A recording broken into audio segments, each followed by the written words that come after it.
Chapter 17. Revving Up. SpaceX, 2002. Tom Mueller. As a kid growing up in rural Idaho, Tom Mueller loved playing with model rockets. I made dozens. Of course, they didn't last long because I'd always crash them or blow them up. His hometown of St. Mary's, population 2,500, was a logging village about 100 miles south of the Canadian border. His father worked as a lumberjack.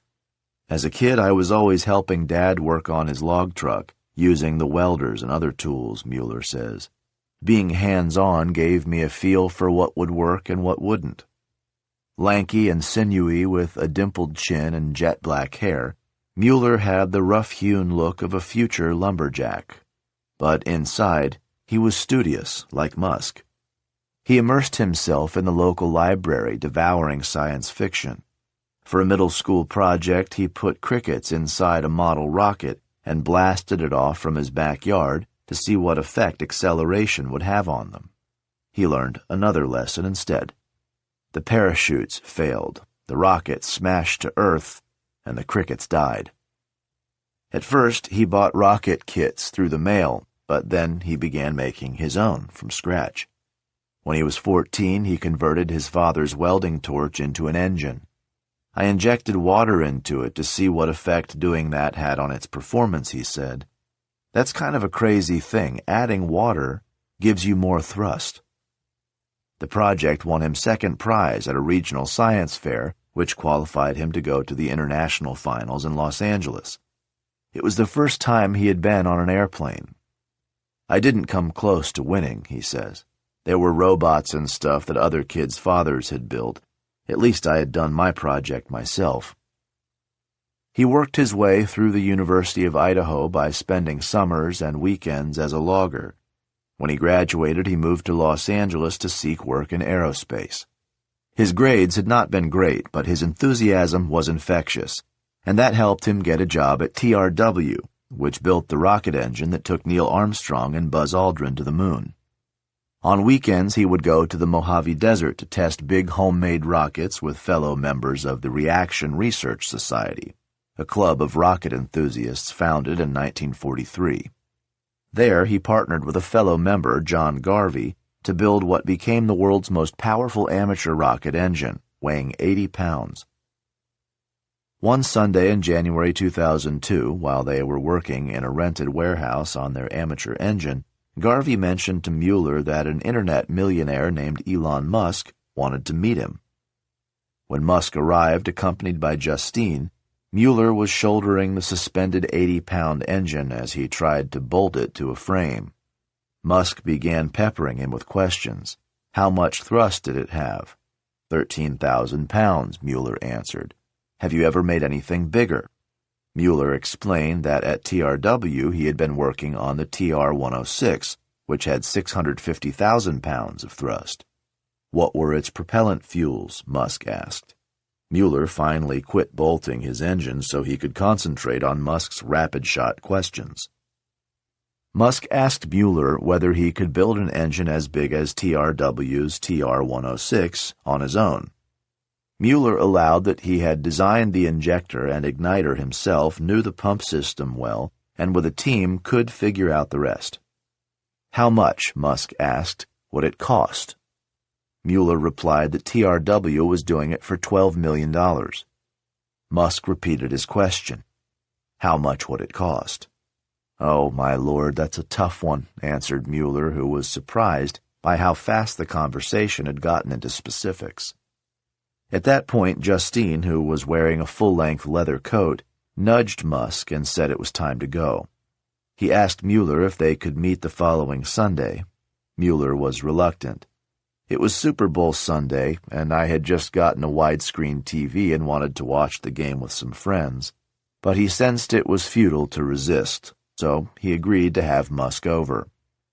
We watched like maybe one play because we were so engaged in talking about building a launch vehicle, Mueller says. Along with a few other engineers there, they sketched plans for what became the first SpaceX rocket. The first stage, they decided, would be propelled by engines using liquid oxygen and kerosene. I know how to make that work easy, Mueller said. Musk suggested hydrogen peroxide for the upper stage, which Mueller thought would be difficult to handle. He countered by suggesting nitrogen tetroxide, which Musk considered too expensive. They ended up agreeing to do liquid oxygen and kerosene on the second stage as well. The football game was forgotten. The rocket was more interesting. Musk offered Mueller the job of head of propulsion, in charge of designing the rocket's engines. Mueller, who had been complaining about the risk-averse culture at TRW, consulted with his wife. "You'll kick yourself if you don't do this," she told him.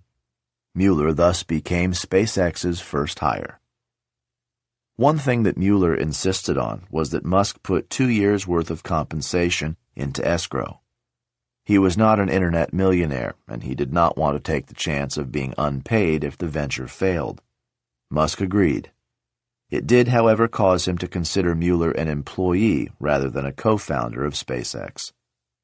It was a fight he had regarding PayPal and would have again involving Tesla. If you're unwilling to invest in a company, he felt, you shouldn't qualify as a founder. You cannot ask for 2 years of salary in escrow and consider yourself a co-founder, he says.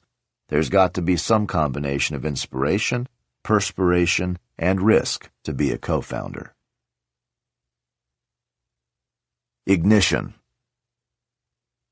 Once Musk was able to enlist Mueller and a few other engineers, he needed a headquarters and factory. We had been meeting in hotel conference rooms, Musk says, so I started driving through the neighborhoods where most of the aerospace companies are, and I found an old warehouse right near the LA airport. The SpaceX headquarters and the adjoining Tesla design studio are technically in Hawthorne, a town within Los Angeles County next to the airport, but I will refer to the location as Los Angeles.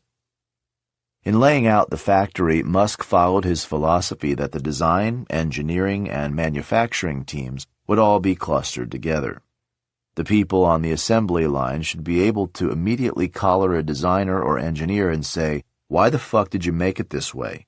he explained to Mueller. "If your hand is on a stove and it gets hot, you pull it right off. But if it's someone else's hand on the stove, it will take you longer to do something." As his team grew, Musk infused it with his tolerance for risk and reality-bending willfulness. If you were negative or thought something couldn't be done, you were not invited to the next meeting, Mueller recalls. He just wanted people who would make things happen.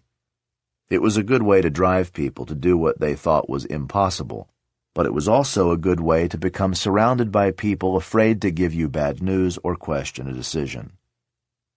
Musk and the other young engineers would work late into the night and then fire up a multiplayer shooter game such as Quake 3 Arena on their desktop computers, conference together their cell phones, and plunge into death matches that could last until 3 a.m. Musk's handle was Random 9, and he was, of course, the most aggressive. "We'll be screaming and yelling at each other like a bunch of lunatics," said one employee. And Elon was right there in the thick of it with us. He was usually triumphant. "He's alarmingly good at these games," said another. "He has insanely fast reactions and knew all the tricks and how to sneak up on people." Musk named the rocket they were building Falcon 1 after the spacecraft from Star Wars. He left it to Mueller to name its engines. He wanted cool names, not just letters and numbers. An employee at one of the contractors was a falconer, and she listed the different species of that bird. Mueller picked Merlin for the engines on the first stage and Kestrel for those on the second stage.